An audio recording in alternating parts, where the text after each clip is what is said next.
हरे कृष्णा। आज मैं आपको भगवान श्री कृष्ण और कालियानाग की कथा सुनाने जा रही हूँ। यमुना नदी में एक कुंड था जिसमें कालियानाग रहता था। उस कुंड का जल कालियानाग की विष की गर्मी से खौलता रहता था। इस कारण कुंड के ऊपर से उड़ने वाले पक्षी उसमें गिर जाया करते थे। जब भगवान श्री कृष्ण ने देखा कि सांप के विष का वेग बहुत भयंकर है और यमुना जी भी दूषित हो गई हैं, तो उन्होंने कालियानाग को वहां से निकालने का निश्चय किया। भगवान श्री कृष्ण बड़े वेग से कुंड में कूद पड़े और एक बहुत शक्तिशाली मतवाले गजराज की भांति जल उछालने लगे। तब जल में इतना शोर सुन कालियानाग बहुत क्रोधित हो गया और भगवान श्री कृष्ण के सामने आ गया।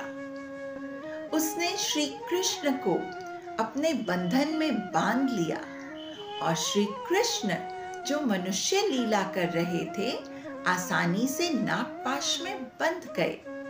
परंतु जब श्री कृष्ण ने ब्रजवासियों को अपने लिए अत्यंत व्याकुल होते देखा, तब उन्होंने अपने शरीर को फुलाकर मोटा कर लिया और नागपाश से मुक्त हो गए। इस पर कालियानाग गुस्से से आग बबूला हो गया।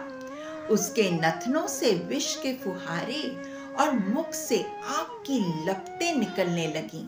भगवान श्री कृष्ण उछलकर कालियानाग के बड़े बड़े सिरों पर सवार हो गए और कलापूर्ण नृत्य करने लगे।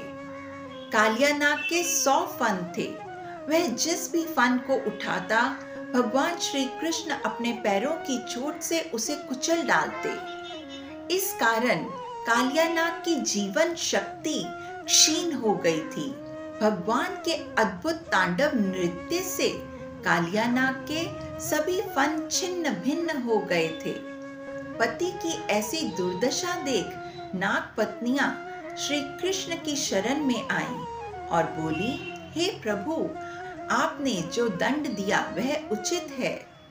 आपके द्वारा दिया गया दंड पापों का प्रायश्चित कराने वाला और परम कल्याण करने वाला है। परंतु कालियानाग की यह किस साधना का फल है जो आपने अपने चरण कमलों की धूली उसे प्रदान की।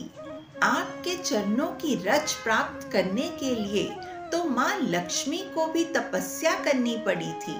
कालियानाग अपने दोनों हाथ जोड़ भगवान श्री कृष्ण से बोला, हे नाथ, हम तो जन्म से ही क्रोधी, दुष्ट, तमोगुनी स्वभाव के हैं और यह स्वभाव आपने ही बनाया है। आपने ही सांप के शरीर में विष भरा। आप चाहते तो अमृत भी भर सकते थे। अब आप जैसा आदेश दें हम वैसा ही करें। तब भगवान श्री कृष्ण ने कालियानाग को अपने परिवार सहित वहां से जाने को कहा और श्री कृष्ण ने अपनी कृपा से यमुना नदी को विषहीन कर दिया।